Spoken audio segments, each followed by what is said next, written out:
المجد للثالوث القدوس المتساوي في الجوهر. Shalom, salam sejahtera di dalam nama Tuhan Yesus. Nah, dalam program 5 Minute Apologetics ini, saya akan berbicara tentang dasar ajaran iman Kristen tentang ketuhanan Sang Mesias. Nah, kalau Anda mengakrabi atau sering mengikuti dialog-dialog teologis antara Islam dan Kristen, Anda pasti sering mendengar tuduhan bahwa ajaran ketuhanan Yesus itu baru ditetapkan pada abad keempat oleh Kaisar Konstantin, tepatnya pada tahun 325 Masehi pada Konsili Nisea.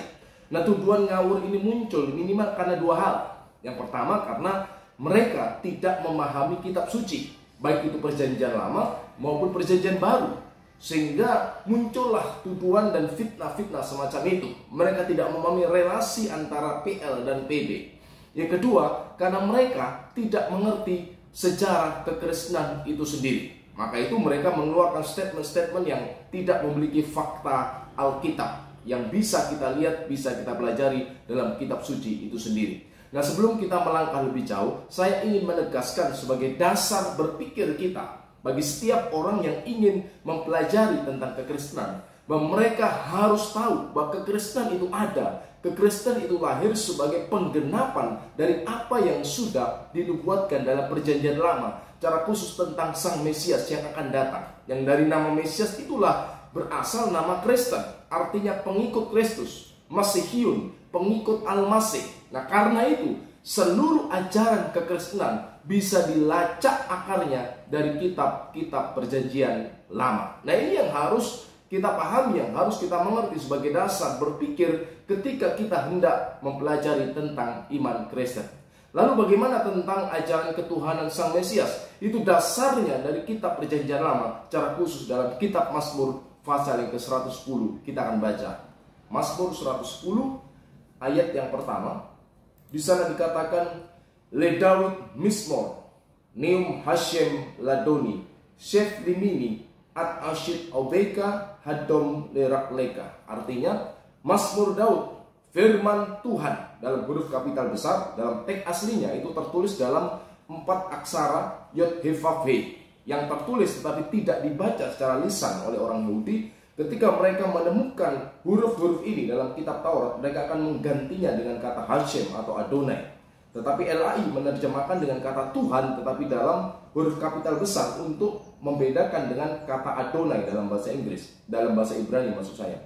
Firman Tuhan pada Tuanku, Neum Hashem Ladoni, Shef Liyemini, duduklah di sebelah kananku. Shef Liyemini, duduklah di sebelah kananku sampai ku buat musuh-musuhmu menjadi tumpuan kakimu.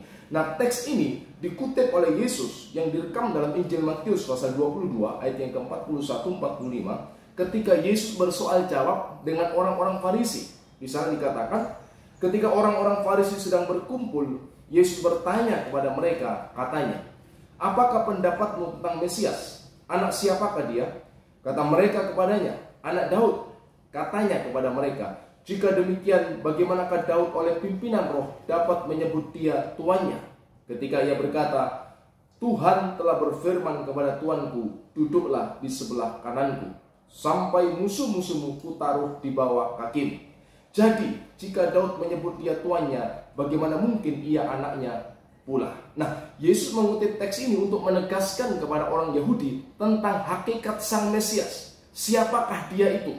Bahwa Mesias itu walaupun secara jasmani, dalam wujud fisik kemanusiaannya, dalam inkarnasinya sebagai manusia, ia disebut sebagai anak Daud. Tetapi keberadaannya sesungguhnya melampaui apa yang tampak secara jasmani itu. Bahwa ia adalah Sang Mesias ilahi.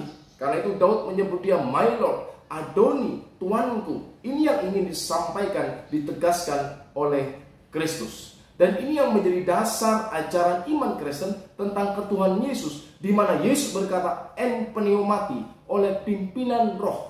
Dalam terjemahan bahasa Arab, berrohi, melalui Roh Kudus. Ini adalah frase atau ungkapan yang menegaskan tentang pewahyuan ilahi. Artinya, pernyataan Daud dalam Mazmur 110 ayat pertama itu bukan gagasan Daud, bukan ide dari Daud, tetapi bersumber dari pewahyuan ilahi sendiri, di mana Daud berbicara tentang siapa sang Mesias itu. Oh ia bukan sekedar menurut lahir, menurut jasmaninya keturunan Daud, tetapi sesungguhnya ia adalah penyataan diri Allah itu sendiri. Nah ini yang harus kita pahami sebagai orang percaya, sehingga kita memahami, kita mengerti bahwa ajaran iman Kristen tentang ketuhanan Yesus itu bukan ciptaan Paulus, itu bukan ciptaan gereja, apalagi itu ciptaan Kaisar Konstantin. Tetapi gereja hanya menegaskan saja apa yang sudah tertulis dalam kitab-kitab perjanjian lama. Dan jangan lupa, seluruh murid Yesus itu adalah orang Yahudi. Mereka dibesarkan dalam tradisi keagamaan perjanjian lama yang sangat menekankan tentang monoteisme. Nah tentu saya tidak akan menyampaikan makna ketuhanan Yesus dalam video ini. Saya akan sampaikan dalam tayangan yang lain. Tetapi saat ini saya ingin menegaskan akar dasar keyakinan iman Kristen tentang ketuhanan Yesus itu dari PR. Bukan dari dunia Helenis, bukan dari ajaran Plato dan lain-lain, tetapi dari perjanjian lama. Sehingga kalau kita lihat dalam kitab suci, para rasul itu mengutip teks-teks itu. Misalnya di dalam Kisah Rasul pasal yang kedua, saya akan bacakan Kisah Rasul pasal yang kedua ayat yang ke-34.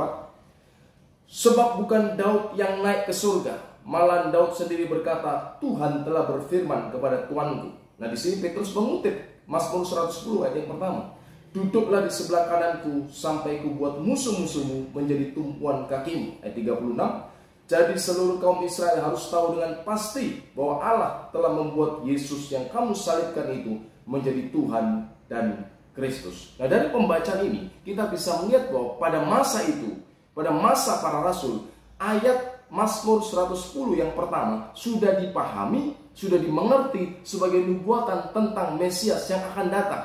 Karena itu dalam seluruh perjanjian lama kita bisa menemukan rujukan tentang hal ini. Saya sudah tuliskan di dalam layar, Anda bisa membaca. Dalam kitab-kitab Injil Anda bisa lihat dalam Matius pasal 22, pasal 26, ayat 64, Markus pasal yang kedua 12, Markus pasal 14, Lukas pasal 20, Lukas pasal 22 dengan ayatnya Anda bisa lihat itu dalam kitab-kitab Injil rujukan tentang ajaran ketuhanan Sang Mesias dari Mazmur 110.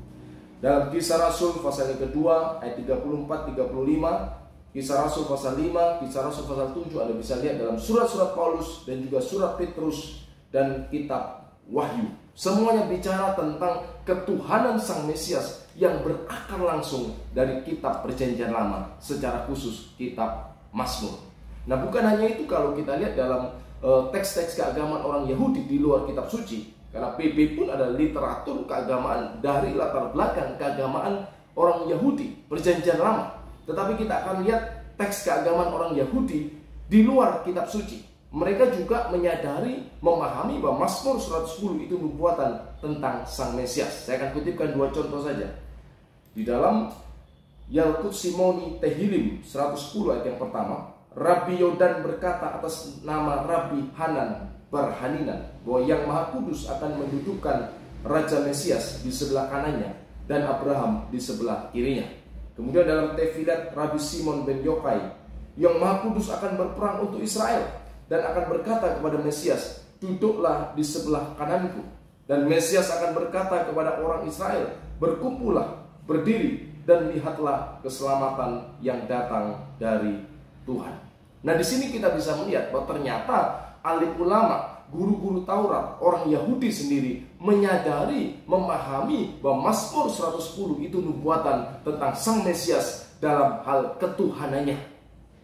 Jadi ajaran ketuhanan Sang Mesias, ketuhanan Yesus itu bukan ciptaan Paulus. Sekali lagi saya tegaskan, bukan karangan-karangan gereja, bukan ketetapan Konstantin. Jadi gereja hanya menegaskan saja apa yang sudah dipercayai selama ini yang didasarkan pada kitab-kitab perjanjian lama. Secara khusus ajaran tentang ketuhanan Sang Mesias itu berasal dari Mazmur pasal yang ke-110. Nah kiranya ini menjadi pencerahan bagi setiap kita semua. Terima kasih, Tuhan Yesus memberkati.